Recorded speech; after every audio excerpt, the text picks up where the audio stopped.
CNN, a series built around a U.S. Civil War, is bound to get attention, especially in these polarized times. But DMZ merely uses that backdrop as a device to introduce another dystopian drama based on a DC graphic novel, basically The Walking Dead meets the 70s artifact The Warriors.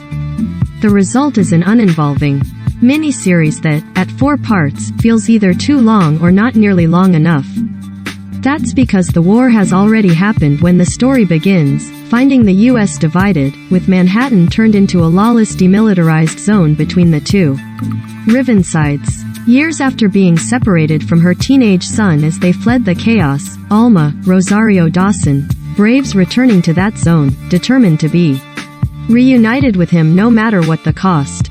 What Alma finds, though, is a population essentially divided into wary factions, working toward a vote seeking to provide greater order and unity to their society. On one end sits Alma's ex, Parco, Benjamin Bratt, and on the other Wilson, Hoon Lee, each ruthless and brutal in their own way. Adapted by Roberto Patino, Westworld, with a premiere directed by Ava DuVernay and the remaining episodes helmed by Ernest Dickerson, there's ample talent both behind and in front of the camera.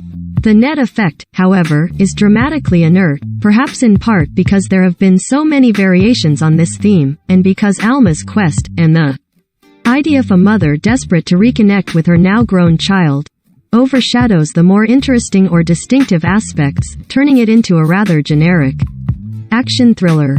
Nor does it help that the narrative basically joins the story in progress, without pausing or flashing back, as, say, The Handmaid's Tale did, to flesh out how America reached this sorry point.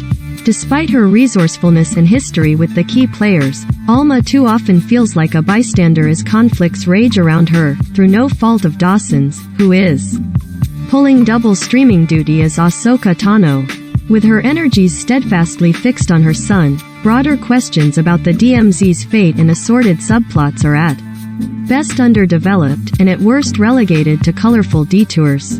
In that respect, DMZ has a bit in common with FX's recent Y: The Last Man, another disappointment adapted from a graphic novel that sought to balance personal family drama, including a mother-child bond, with societal collapse.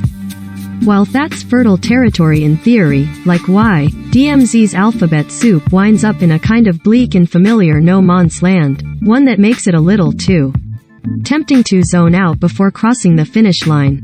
DMZ premieres March 17 on HBO Max, which, like CNN, is a unit of Warner Media.